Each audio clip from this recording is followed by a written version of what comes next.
This program was made possible in part by Farming has been my family's business for 8 generations. I'm proud to be one of the Mississippi farmers who provides food to families that is safe, reliable, and affordable. In some countries, families spend up to half their income on food, while here in America, we spend about 10%, just 10%. Support Mississippi farmers. Buy Mississippi-grown products and food. It's good for your family. It's good for Mississippi. The Farm Families of Mississippi. Mississippi Seafood Marketing, a division of the Department of Marine Resources. From our waters to your table. Fresh, local, healthy. Information available at dmr.ms.gov.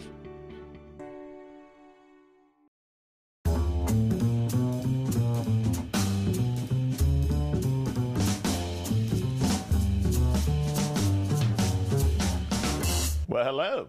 I'm Chef Rob Stinson, and this is Fit to Eat, a new series about eating healthy and living better. Mississippi is at the bottom of the national studies in health and nutrition. Diabetes, heart disease, hypertension, and obesity run rampant in our great state. Well, I'm here to demonstrate how little changes in diet can make a big difference in health. And making those changes doesn't mean you have to sacrifice flavor to get rid of fat. Taking fresh, local ingredients, I'm going to teach you how to make these meals that are healthy and delicious without spending a fortune. And as always, you can find my recipes with all the nutritional information on our website, mpbonline.org/fit-to-eat. You know, Mississippi poultry production represents 10% of the nation's supply.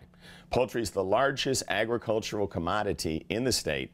So today, we're going to be making chicken fajitas, and I'm going to really put a unique twist on this to show you how to have a great, healthy dish and actually have a little fun and have tons of flavor. So what we're going to do, and there's a lot of ingredients, and as you notice in front of me right now, I've got all types of prepared vegetable. So the most important part, and we're going to go through, and I'm actually going to take each piece of these beautiful fresh produce items and kind of show you how to carefully clean them, cut them, but get it to where you have everything ready. So if you had guests over at your house, you don't have to struggle. You're not fighting in the kitchen while they're all having fun. They can actually watch you, and you can put a little bit of a show on and keep it healthy. So you Fit to Eat, I think, is all about you learning to have fun, cook flavorful food, but do it healthy. We're going to get started right now, and the first dish out of this we're going to do, since we're going to have brown rice instead of white rice, we're going to have black beans done with a variety of ingredients. We're going to have our fajitas, but we're going to do them in lettuce wraps. I know, you think that sounds crazy, huh? It is so good. And then we've got all the traditional toppings, beautiful Pico De Gallo, and all the fun accoutrements that you would expect to have with a great fajita dish. So, first one we got to start, because it takes a little longer, is actually cooking our rice. So, let's go ahead, and I've got a saucepan over here on the stove. We're going to put it on medium heat. And I want to try and train you to go light on oil. Every tablespoon of oil that you consume has 12 grams of fat on average. So cutting back on the amount of oil is a huge factor in cutting back on the amount of fat that you're actually eating. And you know, it's ironic, I'm going to use what is a 1/4 teaspoon, and that's all the oil that needs to go into that pan right now, because what we're going to do is throw in the pan some of these beautiful red serrano peppers, some diced onion, and you guys can use white, yellow. I'd stay away from red in this dish. While this is actually cooking in the pan, and you can really kind of sense the flavor coming out, we're going to actually put our rice directly in there and brown it a hair with those peppers and onions. We're adding to it now, and again, we're going to actually go through and kind of measure out just a little touch of coriander. So all of those fun ingredients are in the pan already. What are we going to add to it? We're going to add a natural stock. It has no salt, and this is something that we're going to actually have on the website, mpbonline.org/fit-to-eat, and I'm going to actually take you through all the process of making your own stock. Because I tell you, the hardest thing when you go to the store, if you start reading the labels, is seeing the ingredients and how many preservatives are in everything you eat. So this show is going to try and get you away from eating all the prepared, preserved foods and trying to do a lot of this on your own. So no reason you can't, and still have fun. So we've got all this browning in the pan. We're going to throw it around and add in our stock.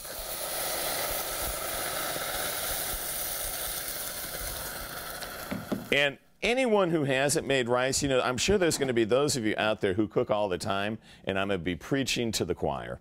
But for those of you who are not familiar, typically when you cook rice, you're going to double the amount of liquid volume that is cooked with the rice. So 3 ounces of rice went in with 6 ounces of stock. And again, the recipes are online. But what we wanted to try and do is show you that it's so simple to do a dish and not add salt. That's what I'm going to really have, I would imagine, a lot of fun is getting the salt out of your diet, because at the end of the meal, if you absolutely have to have some, sprinkle it, but do it sparingly on your dish. Don't cook it into your family's food. So in that way, and what we're really doing today is just showing you the portion that we would be doing for an individual. You can do these in bulk. You can take them, multiply them out. You know, you've got the recipes on mpbonline.org/fit-to-eat. So when you go back into those recipes, if you want to do it for 4, 6, if you've got a larger family, if you're doing a dinner party of 10 or 12 people, just multiply out the numbers. And what we're going to do now is go back over here, cut that heat down, and it's covered, and we're just going to kind of let that steam at the moment. And rice is best when you don't touch it. So when you've got it and it's on that lowest form of heat where you can see it still simmering, that's perfect. Leave it that way and don't touch it. So now we get into having some fun with a lot of the other products. And I talked to you about doing a Pico De Gallo. Anyone who has had a good fajita chicken dish, fajita shrimp, fajita beef, it's always served with the Pico De Gallo on the side. And all that is a blend of fresh chopped tomatoes. So let's actually do some of this preparation. And we're going to slide this to the side, and let's go through coring the tomato, because you really have no desire to eat that center portion. Once you've removed it, cut your tomato into slices, nice and even, that are about a ½ inch wide. And if you've got a good sharp knife, it makes a huge difference. So be ready to think. And then once you've got these, let's take this tomato, slice it in length, nice and even. And for me, my favorite knife in the house and my restaurants is a cleaver. So whatever you're comfortable with. But nonetheless, find something that you can work with where you really have got a good sharp blade. Dice it down. And what do you have in the middle right there? Beautiful diced tomatoes like we're seeing here. Now, we've measured all of these out. And again, all the recipes are online. But I want to take this and blend some of this in to our bowl. And we're really just showing you some extra product here, but every step of the way I want to kind of go through with you so you've got a good handle on how to prepare it. So let's go ahead and throw our diced tomato in. Garlic, garlic, garlic, and garlic.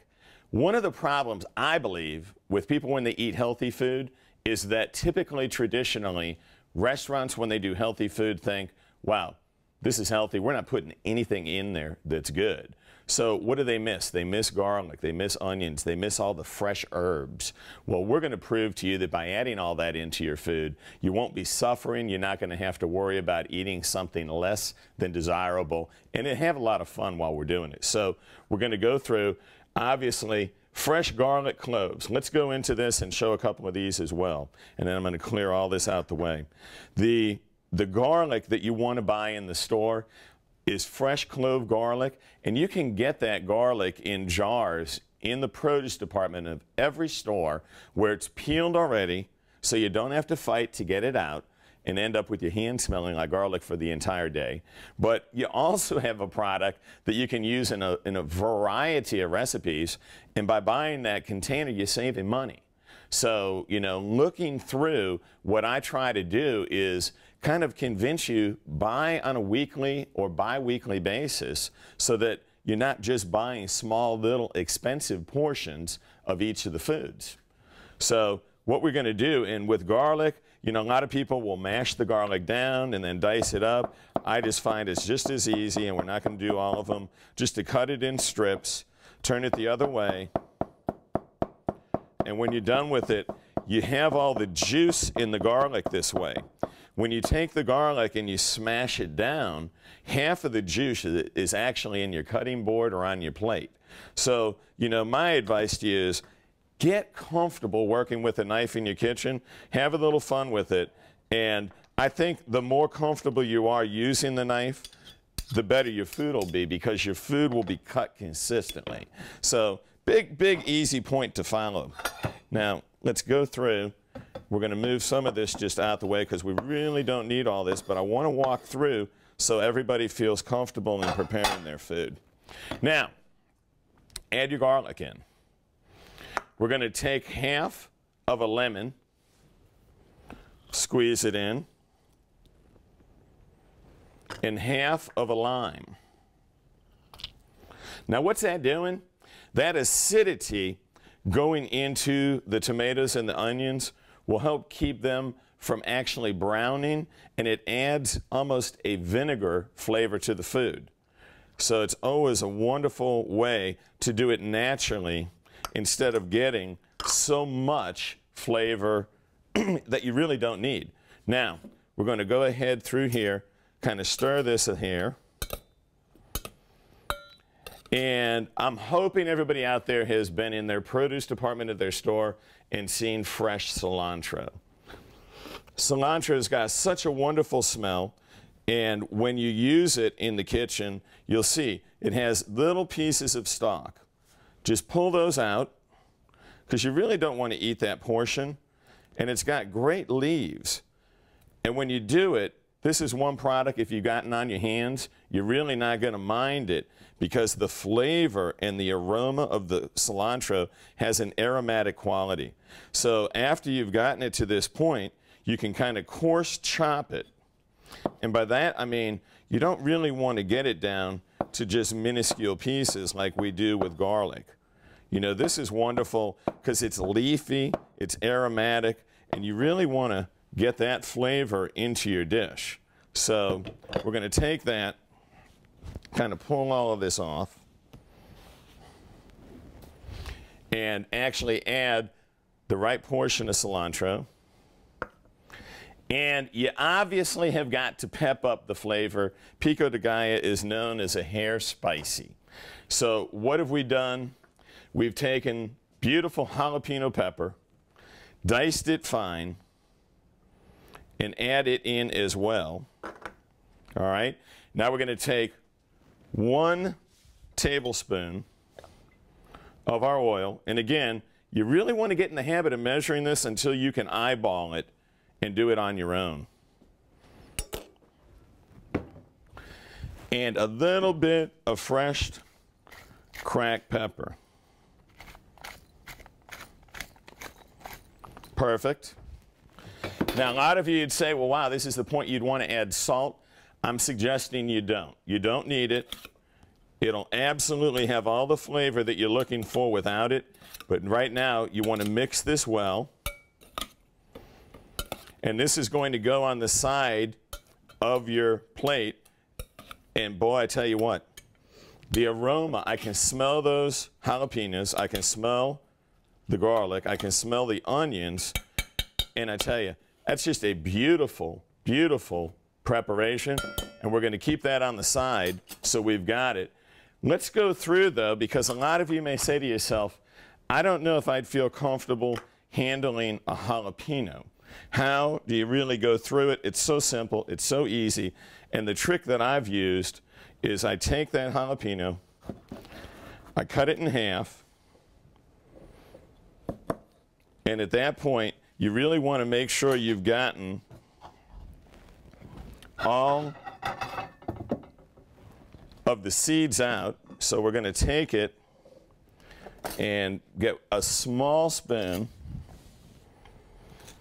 and we use the top of that spoon to pull out the seeds, and then literally cut that top portion off. And what you've got left is the perfect area to have cut into bite-sized pieces.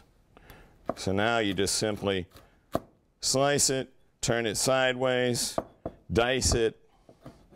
And on this, you want it as fine as you possibly can. You don't want to get a big bite of a jalapeno pepper and have it throw off the dish. So remember, nice and fine. We can add a little extra in there, won't kill us. Have a little fun with it. So a beautiful Pico De Gallo, and you're set. Now, let's go back and check on our rice. Everything looks good. Heat's down low, and it's cooking perfectly. So we're getting into the bulk of our meal at this point, and what I want you to be thinking about is your chicken. So we've got beautiful chicken breast, and the portion size on this is where you're trying to cut back so you're not eating quite as much. That's a 6-ounce chicken breast right in front of me. We're going to julienne, and all that is long strips. Sounds like a big fancy word. Nice, thin, long strips of the chicken. 3 ounces, half a breast, and a hair more, to give a total of about 4 ounces of chicken, and that's all you're really looking at. Right? We can set this in back. And on that chicken now, we're going to add to it all of this beautiful stuff in front of me, which is all the flavor of the dish. So let's go ahead and kick our pan on high. Again, half of a tablespoon of oil. Not much in that pan. That pan is already hot. We're going to add our chicken in the pan. To that, little diced garlic, which we've already talked about preparing. About 1 ounce, which is about the equivalent of a tablespoon of each of our peppers. Green. We had some yellow at the store today, so I threw those in for color and flavor. I love yellow bell peppers. And red. Look how pretty that is. Beautiful colors. Onion. And get that sauteing. And literally, all we're going to do is move it around the pan here and get everything so it gets nice and translucent. Kind of the key word, translucent. All that means is you can see through those onions, and at that point the flavor should be good. We're going to take and add a little cilantro at the tail end, but we don't want to do that until this is cooked a little bit. Now, while we've got all this going on, what I want to do is start our black beans, because these are black beans you remove from a can. We're going to add in a little garlic, a little onion, and then you got a choice. Either go with a small amount of good crisp dry bacon or pork, or I brought in some smoked turkey that I do in-house. We'll have that recipe on mpbonline.org/fit-to-eat, showing you how to healthy smoke your own turkeys. No preservatives. So let's go ahead on the other side here. And again, very small amount of oil. So now the total for all of this food that you've got isn't even a tablespoon. We're going to add in our onion, add in our garlic, take our black beans, and now let's measure these out. We're looking for about 3 ounces of black beans.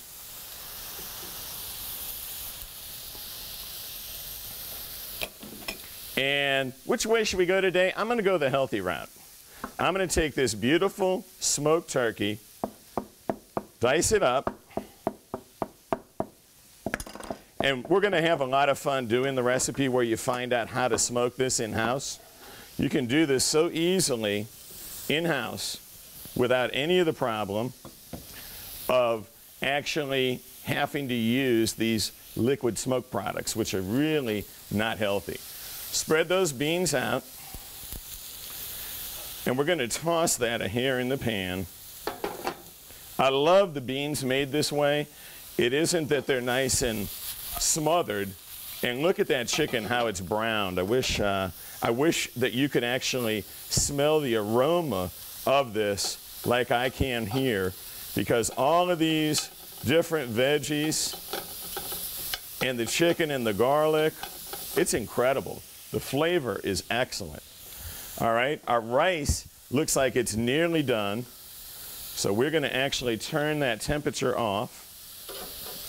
And tail end, we'll be throwing in a little bit of cilantro into this brown rice and just mix it in as it goes. And let's do a little bit of housekeeping here. And we've got enough for our friends should they come over. And let's see here. Fajitas, and we're actually going to work on our lettuce. Got all this beautiful preparation done. So why lettuce wraps instead of your traditional? Obviously, lettuce is a whole lot healthier than using a product like a tortilla. And I cut them in quarters. We're going to actually bring a plate up that we're going to use to finish. Take these outside lettuce wraps, and they're going to be what we place our fajita mix in.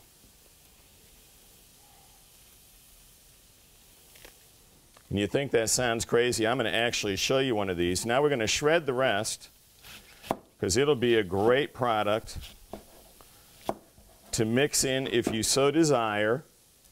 Put it on the side. And anybody who's seen fajitas, you always have all your great stuff on the side. And we're going to have the same dish. Let's go ahead and kind of move all that lettuce back to our plate in front. And we can take that and actually set it in back right now. Beautiful products. I love it. Do a little housekeeping as you go. Makes it a lot easier when you keep everything clean. Now let's come back out. Chicken is cooked. Veggies look great. Let's get over here to our beans. And what we're going to do is add a hair, just a touch of our chicken stock. And that chicken stock will get those beans just where we want them.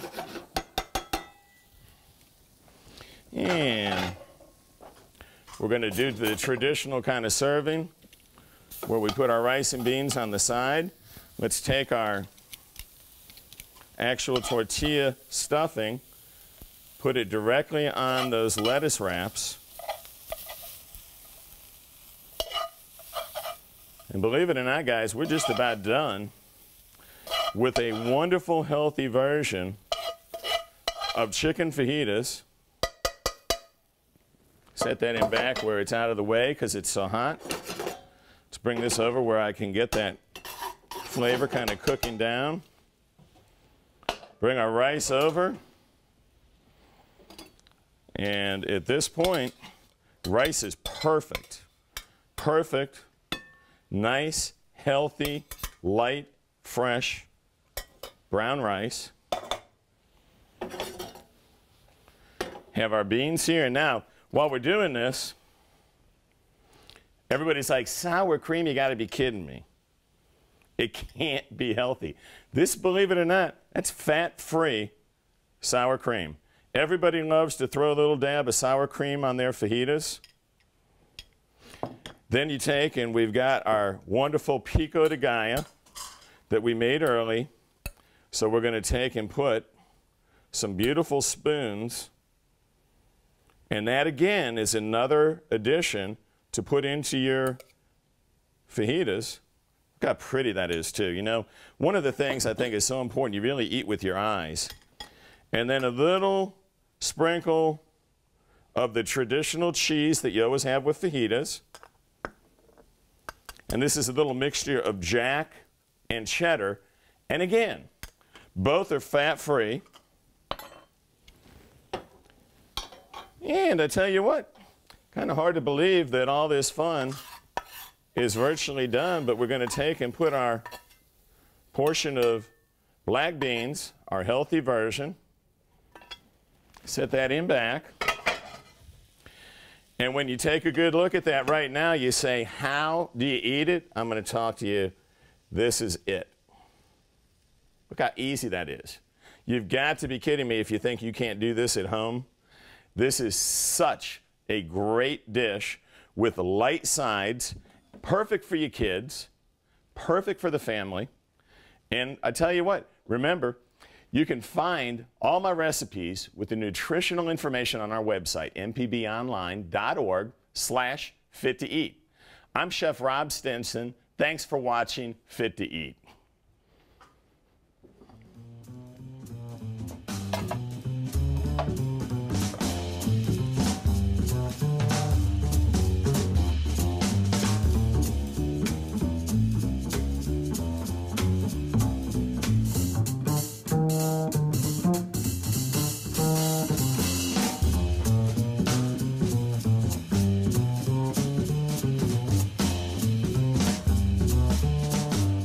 This program was made possible in part by...